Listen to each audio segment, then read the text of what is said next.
전도서 6장 10절부터 12절입니다.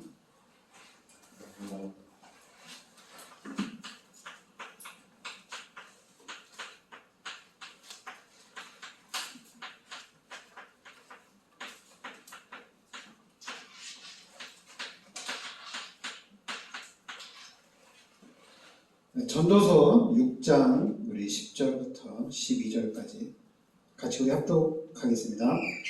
이미 있는 것은 무엇이든지 오래전부터 그의 이름이 이미 불린 바 되었으며 사람이 무엇인지도 이미 안 바 되었나니 자기보다 강한 자와는 능히 다툴 수 없느니라. 헛된 것을 더하게 하는 많은 일들이 있나니 그것들이 사람에게 무슨 유익이 있으리요. 헛된 생명의 모든 날을 그림자같이 보내는 일평생에 사람에게 무엇이 낙인지를 누가 알며 그 후에 해 아래에서 무슨 일이 있을 것을 누가 능히 그에게 고하리요. 아멘. 자, 오늘은 10절에 보면 이미 있는 것은 무엇이든지 오래전부터 그의 이름이 이미 불린 바 되었으며 사람이 무엇인지도 이미 안 바 되었나니 자기보다 강한 자와는 능히 다툴 수 없느니라. 여기서 자기보다 강한 자는 누굴 얘기하냐면은 하나님입니다. 하나님이 당연히 이제 하나님을 이길 수 없다는 얘기죠. 하나님을 이길 수 없고, 그 다음에 여기 보면 이미 있는 것, 이미 불린 바 된 것, 그리고 이미 안 바 된 것. 이거는 뭐냐면은 이미 정해져 있는 어떤 바꿀 수 없는 그런 인생을 말하는 겁니다. 이미 바꿀 수 없는 정해진 인생인데 바꾸려고 하면은 당연히 안 되겠죠. 그러면서 12절에는 헛된 생명의 모든 날을 그림자같이 보내는 일평생의 사람에게 무엇이 낙인지를 누가 알며 그 후에 해 아래에서 무슨 일이 있을 것을 누가 능히 그에게 고하리요. 그러니까 무슨 낙이 있는지, 그리고 무엇이 낙인지 무슨 일이 있을 것을 누가 능히 알리요. 우리의 미래도 알 수가 없다는 얘기입니다. 우리가 앞으로 어떻게 될지도 잘 모른다는 얘기예요. 그런데 이제 우리가 이렇게 전 세계적으로 보면은 그 기독교가 들어간 국가들, 예수를 믿는 나라들은 이렇게 강대국이 다 됐어요. 러시아도 그렇고 뭐 유럽에 있는 나라들도 그렇고, 그리고 미국도 그렇고, 그리고 일본도 그렇고, 일본도 선교사들이 들어가서 순교를 많이 당했어요. 결국엔 일본도 거의 90% 가까이 복음화가 됐었어요. 근데 일본을 통해서 우리 선교사들이 한국에 들어오게 됐죠. 그러면서 이제 한국의 선교사들이 들어와서 순교를 당하시고 한국의 선교사들이 와서 복음도 하는 가운데 당연히 그 당시에는 뭐 마차 끌고 다니고 말 타고 다니던 시대 아닙니까? 시설이 워낙 안 좋았죠. 그럼 당연히 미국에서 선교사들이 오는데 일본까지 왔다가 일본에서 한 6개월이나 1년 동안 한국말을 배워서 그 다음에 이제 한국에 들어와서 이제 복음운동을 펼쳐나가는 거거든요. 그러니까 너무 힘들었겠죠. 근데 그런 힘든 가운데도 선교사들이 계속 들어와서 복음을 전하고, 그러면서 우리나라가 지금 이렇게 성장이 됐습니다. 그리고 여러분 중국도 되게 성장이 많이 되고 있죠. 많이 되고 있는데 중국도 유럽에서 선교사들이 엄청나게 많이 들어왔어요. 중국 땅에도 거의 중국 땅이 엄청 크잖아요. 안 들어간 곳이 없을 정도로 많이 들어갔어요. 그런데 이제 중국은 공산주의가 됐죠. 공산주의가 되면서 그런데도 공산주의가 됐는데 당연히 기독교 엄청나게 박해 일어났죠. 박해 일어났는데도 그래도 믿음을 가지고 순교당한 사람들이 중국에도 많이 있어요. 그래 이렇게 여러분들이 그 교회 그냥 교회만 잘 다녀도 축복을 받습니다. 이 교회 자체가 축복입니다. 근데 이제 우리가 이제 세상하고 이렇게 견주어서 세상하고 같이 살다 보니까 그런데 그래도 상관이 없어요. 여러분들이 우리가 세계사를 보더라도 예수를 믿었던 나라들이 강대국이 됐어요.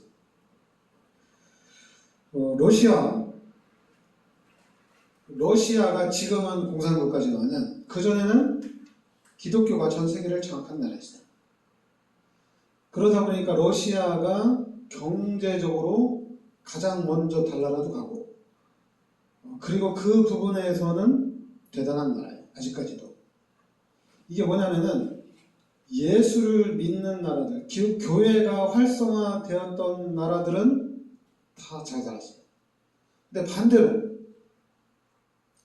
반대로 우상국가는 어떻게 돼요? 처음부터 우상국가였던 거예요. 여러분 우리나라 역사도 5,000년의 역사를 가지고 있는데 그 5,000년 동안 우리가 어떻게 됐어요? 그냥 집신, 남학신, 초가지 5,000년의 역사가 그거예요. 근데 기독교가 들어오면서 이게 확 바뀌어진 거죠. 그것도 급속도로 거의 한 150년 만에 엄청난 급성장이 일어났죠. 지금은 우리나라가 거의 강대국의 반열에 섰죠. 그 정도로 성장이 됐어요. 근데 지금 우상국가들은 어떻습니까? 그냥 항상 제자리예요. 발전하는 것 같지만은 제자리예요.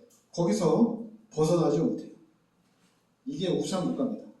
그러나 예수를 믿는 나라들은 달라요. 계속해서 성장이 됩니다.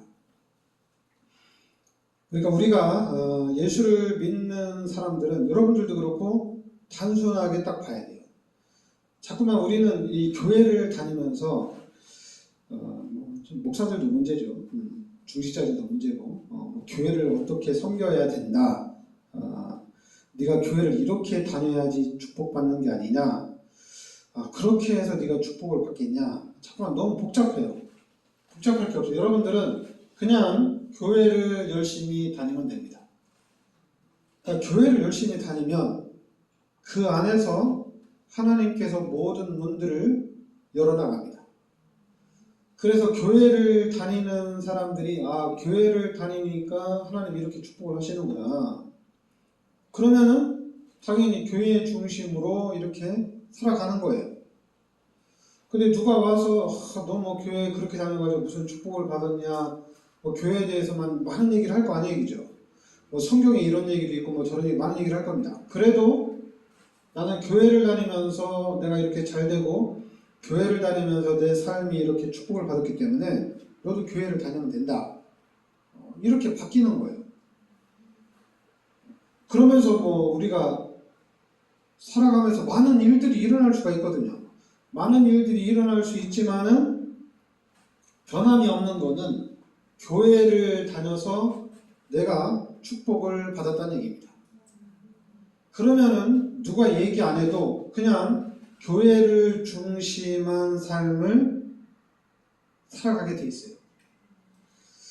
여러분 오늘 6장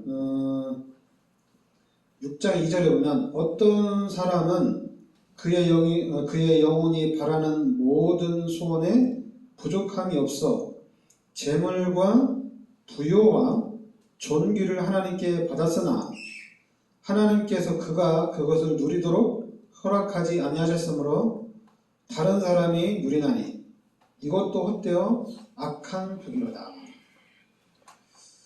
그러니까 재물과 부요와 존귀를 하나님께 받았지만은 그것을 누리도록 하나님이 허락하지 않으면 누릴 수 없다는 얘기죠.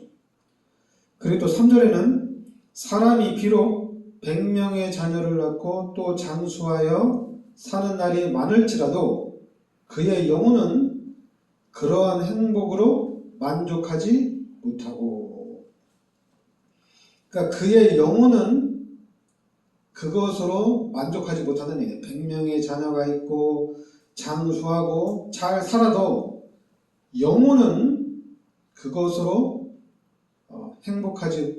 만족하지 못한다는 얘기입니다. 우리의 영혼은 그것을 만족하지 못한다는 얘기죠. 그래서 뭐라고 합니까? 그가 안장되지 못하면 나는 이르기를 낙태된 자가 그보다 낫다 하니.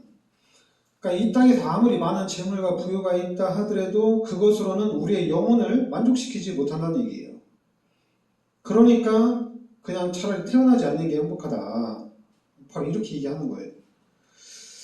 그러면서 이제 4절에 낙태된 자는 헛되이 왔다가 어두운 중에 감해 그의 이름이 어둠에 잡히니 햇빛도 보지 못하고 또 그것을 알지도 못하나 이가 그보다 더 평안합니다. 그냥 이 땅에 태어나서 낙태됐기 때문에 햇빛도 보지 못하죠. 근데 이 사람이 더 행복하다는 얘기입니다. 그 6절에 그가 비록 천년의 갑절을 산다 할지라도 행복을 보지 못하면 마침내 다 한 곳으로 돌아가는 것뿐이니 아니냐. 천년을 갑절을 산다 할지라도 행복을 보지 못하면 행복이 없죠. 우리의 영혼은 하나님의 은혜로 하나님의 말씀으로만 행복해지기 때문에. 그러면서 7절에 사람의 수고는 다 자기의 일을 위함이나 그 식욕은 채울 수 없다. 이게 뭡니까? 우리가 아무리 잘 살아도 우리의 영혼은 채워지지 않는다는 얘기입니다. 아무리 우리가 평생을 먹고 살 수 있는 그런 게 있다 하더라도 채울 수 없다는 얘기죠. 그래서 9절에는 눈으로 보는 것이 마음으로 공상하는 것보다 나으나 이것도 헛되어 바람을 잡는 것이로다. 그러니까 눈으로 8절에도 보면 지혜자가 우매자보다 나은 것이 무엇이냐. 살아있는 자들 앞에서 행할 줄을 아는 가난한 자에게는 무슨 이익이 있는가. 그러니까 이것이 뭐냐면은 지혜자도 그렇고 우매자도 그렇고 결국에는 다 죽는다는 얘기거든. 다 운명이 있다는 얘기입니다. 그 운명에서 빠져나올 수 없다는 얘기죠. 그래서 그 눈으로 보는 것이 마음의 욕망보다 낫다. 그러니까 우리가 이제 현실에 만족하는 삶이 그러니까 우리가 현실에 만족하는 삶이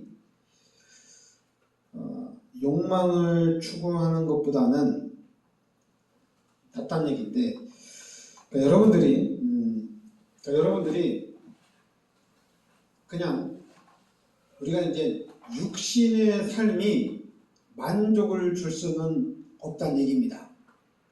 육신적인 부분은 만족이 없어요. 특히 오늘 말씀대로 우리의 영혼, 이 영혼에는 만족을 줄 수가 없어요. 이 영혼은 하나님을 만나야지 됩니다. 그리고 하나님께서 은혜를 주셔야지 돼요. 그리고 이 영혼은 여러분들이 하나님의 말씀을 듣고 말씀을 읽고 찬양하고 기도할 때 이 영혼이 살아납니다. 그러니까 이 교회가 만약에 교회가 다른 것을 한다면은 문제가 되겠죠. 근데 우리가 교회 와서 예배드리고 찬양하고 기도하고 그리고 같이 서로 말씀을 나누고 하나님의 말씀을 나누고, 그러니까 이 교회를 다니는 것만으로도 우리에게는 엄청난 축복이 있습니다. 그래서 이 부분이 쌓여져 나가는 거예요. 그래서 이게 쌓이면은 어떻게 됩니까? 그러면은 이것이 나중에는 이게 힘이 되는 거예요. 이게 엄청난 힘이 됩니다. 뭐 주일성수 해야지 축복받는다. 11조 해야지 축복받는다. 그거는 이제 힘이 없을 때 하는 얘기고, 여러분들이 교회를 다니면서 교회를 다니다 보니까 하나님이 이렇게 나를 축복해 주시는구나, 이런 현상들이 나타나거든요. 그러면 그것들이 모여서 이제 답이 되고 결론이 되는 거거든요. 그럼 누가 얘기 안 했는데도 와, 교회는 힘이 있다는 것을 이걸 아는 거예요. 이미 전 세계적으로 교회가 힘이 있다는 것은 증명이 됐어요.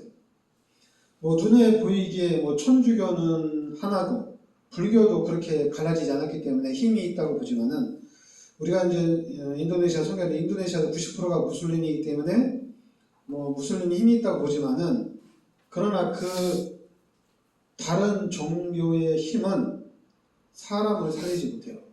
국가도 살릴 수가 없어요. 근데 희한하게 교회만큼은 사람도 살리고 지역도 살리고 나라도 살려요. 근데 이것을 교회가 몰라요. 이것을 교회가 정리를 해놔야 되는데 이것을 교회가 정리를 못 해놔요. 그래서 희한하다. 교회가 가장 축복의 현장인데 교회를 다니는 목회자들이나 신학자들이나 중직자들이, 교인들이 그거를 잘 몰라요. 이게 너무 아쉽더라고요. 그러니까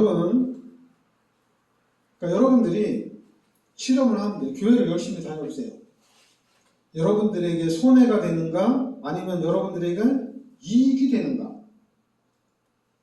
교회를 열심히 다녀가지고 손해볼 일은 전혀 없습니다.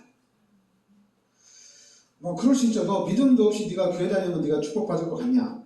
네가 뭐 그냥 몸만 교회 왔다 갔다 하면 축복받을 것 같냐? 그런 이제 또 역설적인 얘기를 하는데, 일단 교회를 다니면 축복을 받습니다. 교회를 다니면 하나님이 은혜를 주십니다. 그래서 우리의 삶이 이것이 힘이 돼야 돼요. 그래서 다른 말이 필요 없어요. 그냥 교회를 열심히 다니는 거예요.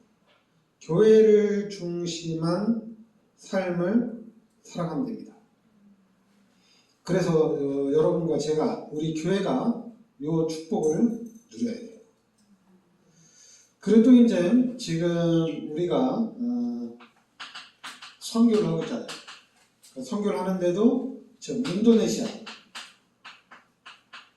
우리가 선교하고 있잖아요. 인도네시아 선교하면서도 우리가 이제 우리 전수민 선교사님 이렇게 집중적으로 선교하고 있잖아요. 그렇죠? 이 선교도 진짜 축복이에요. 그러니까 여러분들이 결단을 내리고 선교를 해주셨는데, 근데 이것이 지금은 우리 교회가 시간이 흘러가면서 우리가 이제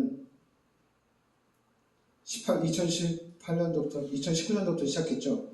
2019년도부터 선교를 했는데 지금은 2025년도잖아요.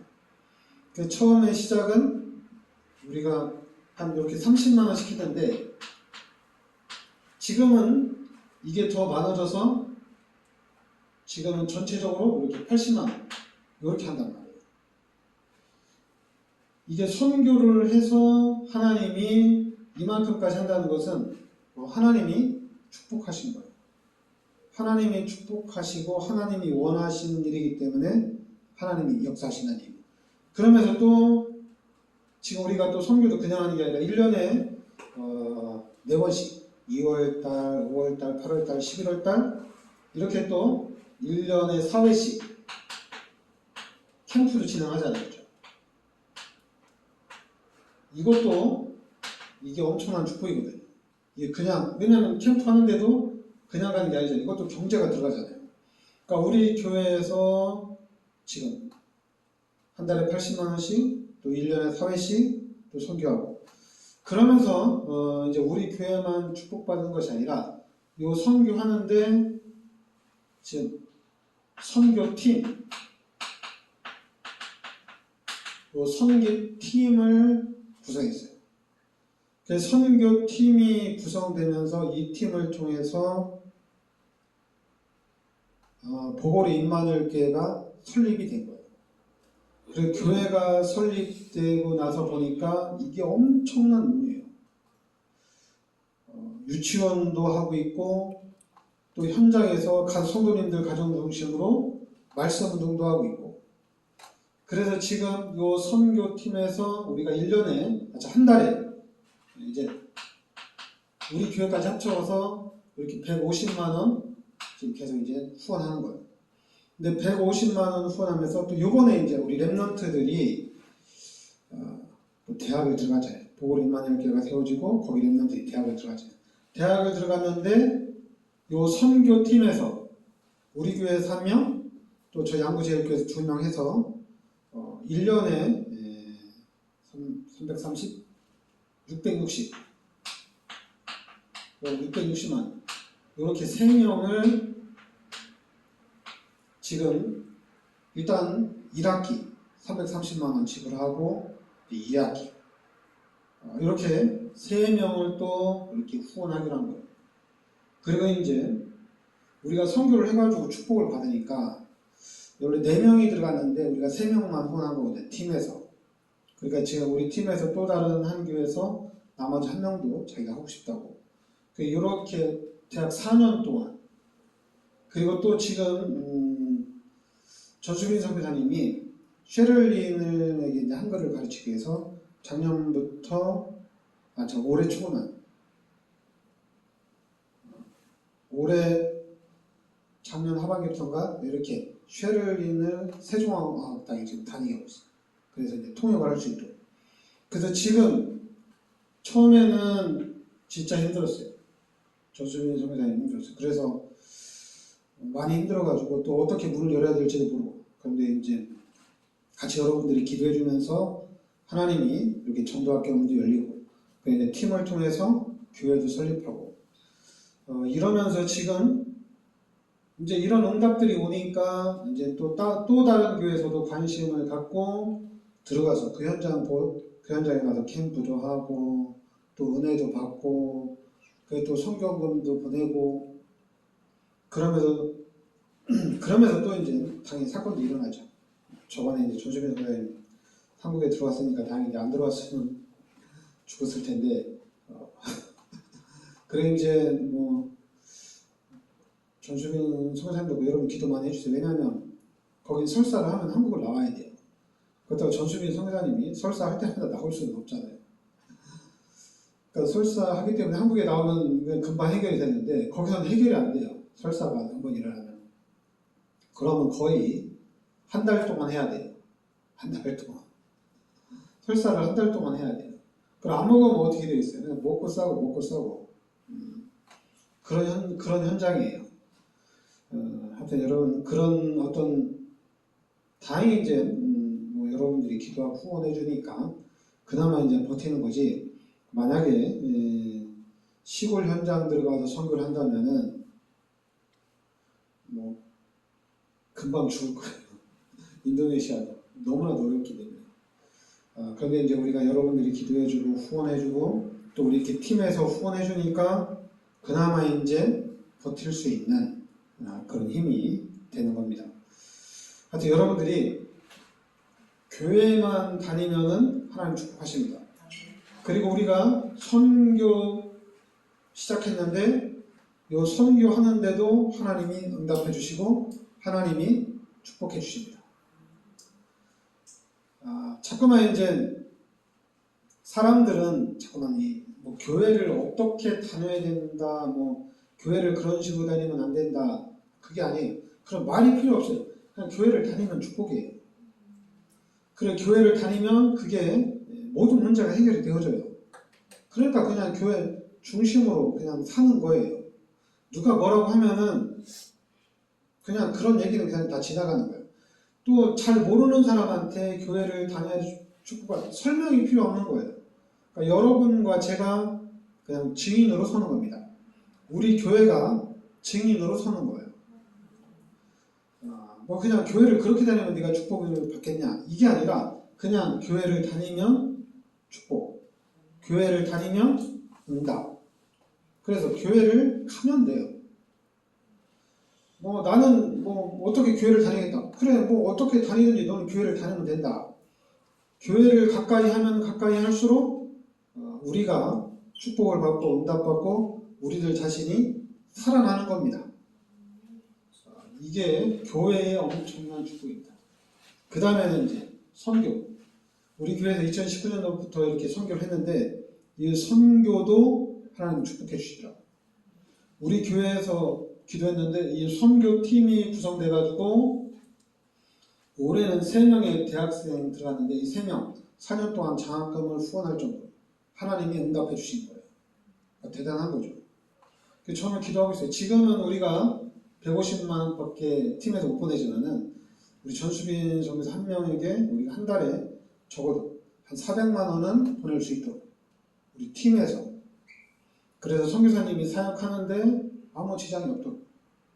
그리고 혹시 막 설사 나면 한국에 빨리 와서 약 먹고 빨리 치료받고 들어가서 다시 사역할 수 있도록 한 달 내내 설사하고 있는 게 아니라 이 정도로 이제 우리가 응답을 좀 받아야 됩니다. 그래서 여러분과 제가 우리 교회가 이런 축복에 우리가 좀 모델이 좀 돼야 되겠습니다. 여러분 그냥 교회만 잘 다니면 하나님 응답하고 하나님 축복해 주십니다. 막 교인들끼리 너 그따위로 해서 축복받겠냐 그런 말이 필요 없어요. 그거는 종교 생활하는 사람들이 하는 얘기예요. 종교는 막 가르쳐야 돼요. 똑바로 해라 똑바로 해라. 너 헌금 얼마 했어? 더해. 이게 종교예요. 그러나 교회는 그게 아니에요. 그냥 교회는 교회를 나오면 문제가 해결되어지고 교회를 가면 축복받고 이게 교회예요. 저도 교회를 다니면서 축복받고 응답받고 여러분들도 교회를 다니면서 응답받고 축복받고 그럼 교회를 어떻게 다니면 되냐? 어떻게 다니면 그냥 시간 될 때마다 오면 되지. 시간 많이 나면 그냥 교회 열심히 나오고 교회 나오는데 뭐 꼭 예배 드릴 때 나와야 됩니까? 시간 있을 때 나와서 기도하고 찬양하고 그러다 가면 되고 이 교회가 진짜 우리 교회가 좀 교회다운 교회가 되어야 될 줄 믿습니다. 네, 기도하겠습니다. 하나님 은혜를 감사드립니다. 분명히 주는 그리스도시여 살아계신 하나님의 아들이심을 믿습니다. 분명히 하나님께서 우리에게 주시는 행복, 하나님께서 우리에게 주시는 만족이 있습니다. 우리가 하나님이 주시는 그 삶을 살아갈 수 있게 하여 주시옵소서. 하나님의 은혜 가운데 항상 하나님의 은혜에 감사하며 하나님을 찬양하며 하나님께 영광 돌리는 삶을 살게 하여 주시옵소서. 예수 그리스도 이름으로 기도하옵나이다. 아멘.